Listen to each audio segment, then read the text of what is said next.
One thing I want to ask you, and this is a great place to start. Okay. I always ask everyone this when they first come. Okay. And it's, what is your DAW journey? So what DAW did you start in, like from the get, and then where have you landed? Obviously, we know it's Pro Tools that you ended in, but where did you start at first? I started in Pro Tools, so Nice. but I did dabble in other shit in between. But like when I was probably 15, I remember going to this music store and I wanted to record, and it was like there wasn't Ableton and Logic wasn't a thing. Right. It was Pro Tools M-Box 7.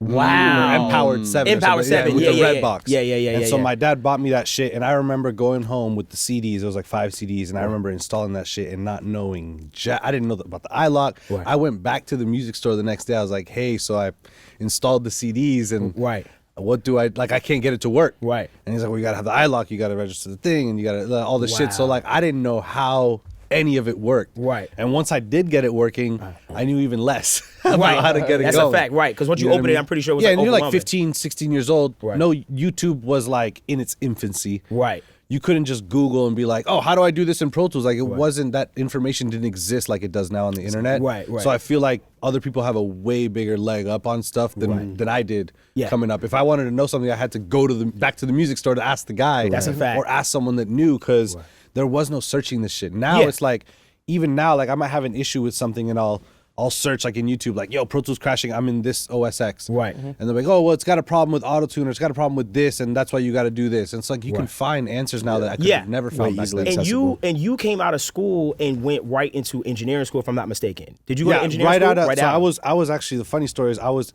in high school. I went to this magnet high school that didn't have sports. It was all about music, math, and computer science. Shout out magnet programs. Shout out magnet programs. Yeah, so basically to graduate, you had to do an internship program. If you didn't do the internship, you couldn't graduate, even if your grades were good, whatever. Okay. So I interned at this place called YMA, and that was at the time that Sarah Bareilles song, I'm Not Gonna Write You a Love Song, that song was blowing up. Oh, right. So she was signed to that label. Oh, wow. So I was like the intern there, like sending out merch. You know how like artists, so I would send out merch. I'd get coffees. I'd clean the trash. The engineers in the studio would fucking like berate me. You know what I mean? Yeah, like I was just like violate. I know how it is. Yeah, you know, I know the vibes. And there was a guy named Sonny that was signed there, and that's who Skrillex is. And so Sonny was in a band called From First to Last. And so I remember being at that studio, and like the band From First to Last would come, and all of them had like crazy emo hair. Yeah. And it was like, now I look back at it and I'm like, holy shit, like I was there when Sonny broke out, because I remember the label was like not allowing him to do certain stuff. So that's what pushed him to start doing his own thing. Wow. So that's why he kind of went to his solo route and started doing that. What's funny is I ended up working with him a few years back with this girl CL from Korea. And when I got in the studio with him, he was like the nicest fucking guy. So I felt comfortable to be like, do you remember YMA? He's like, yeah. I was like, I was the intern there. He's like, yo, he stopped the whole session. He's like, yo, this guy was working at the record label when I was from first to last. And like, he was just like such a nice guy. Right. He was super and down so, to earth. and that goes into temperature reading in rooms and knowing when to speak and when not to. For sure. Right. So it was like, I right. could see that he was just such an open guy and so kind to everyone. So I felt comfortable to say something. Get you. Okay. But that's a huge thing, is reading the room, right? And that's why I was able to do it. I mean, you as a recording engineer and mixer, which by the way is such a, like, that, for instance, right? Being an engineer that records and mixes. Yeah. Like, that's kind of like a new thing. That's kind of like a picture that also like hits. Like, that's kind of the starting point. Yeah. So it was like, I couldn't just decide, like I was working for Chris, and the way that I started to really mix, like obviously all of us at some capacity mix. Yes. Right. Whether we're mixers or not, like if you're a recording engineer, you're making a rough mix, the artist is asking you to do shit, it's mixing part of it, right? So when I was working with Chris, there was the Heartbreak album we put out. We had Jason mix it, and then the Indigo album. I remember there was this R&B record, the da-na-na-na-na-na-na. We sampled that song. Right. So Chris was like, "Yo, we should do this ourselves," because Chris is very about putting on his own team and keeping things in house. Like he had an in-house video guy and in-house. He liked in-house because he had control over the things. Right. And Chris likes to make sure that he's the head of everything, which is, as an artist, you should be doing that, because especially at that level. Right.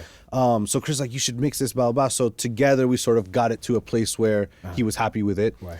But it's not one of those things where you say, okay, yesterday I was a recording engineer, today I'm a mixer, bye, I'm not recording anymore. Right. It has to be a very smooth transition. And so from Indigo all the way up until last year, I stopped recording for Chris. Oh, wow. So we're talking about 3 or 4 years of mixing while still recording Chris. Right. And I was still recording Chris when I mixed Industry Baby, when I mixed First Class. Right. So I was literally like living the hype off of Industry Baby going #1 and going to the studio at night and recording Chris. Right. You know what I mean? It wasn't, and I had to do that because I needed to make sure that if I jumped off the ship, you can't just like jump off because you mix one record, that doesn't mean that everyone's crawling to come have you. Like I mixed Industry Baby, that didn't mean that all of a sudden I had 100 clients trying to have me mix a record. Right. It took time of mixing that, then mixing First Class, then doing that to get your name to around. slowly get the name around because from First Class to that, it still took time. It took a second. You know, like I mixed it. It helped, it leveraged my career, which is great. Right. But I had to keep working with Chris until I felt comfortable saying,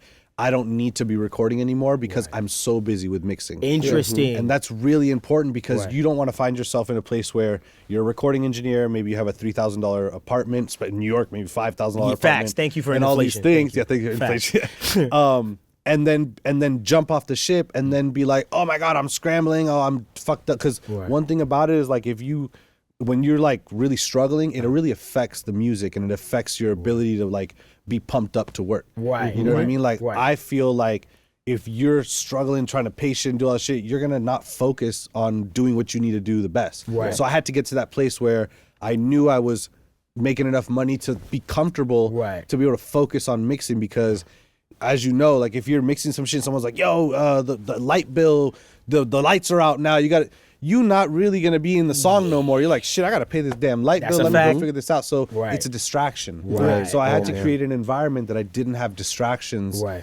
And that's what I did. And so last year after I finished Breezy, Chris went on tour and I was like, yo, I'm gonna keep working with you. Anything you need, I'm gonna find you records. I'm gonna come and discuss things. Wow. I'm gonna mix all the shit. Right. I'm gonna do everything that I was doing for you at the same capacity except being in the room and recording. And recording you. So I put my boy JP in there, Genso, and he's a fire engineer. Right. He's worked with a lot of R&B artists. He worked with Young Thug. And so I knew that he was able to deal with and it. take care of the whole thing. With worse outside. So it's like CB is not hard to deal with at all. Right. But he requires a certain level Yeah. of being quick and being on point with shit. For sure. And so if you spend enough time getting cussed out in other rooms, when you get with Chris, you won't have any issue. Right. You know what I mean?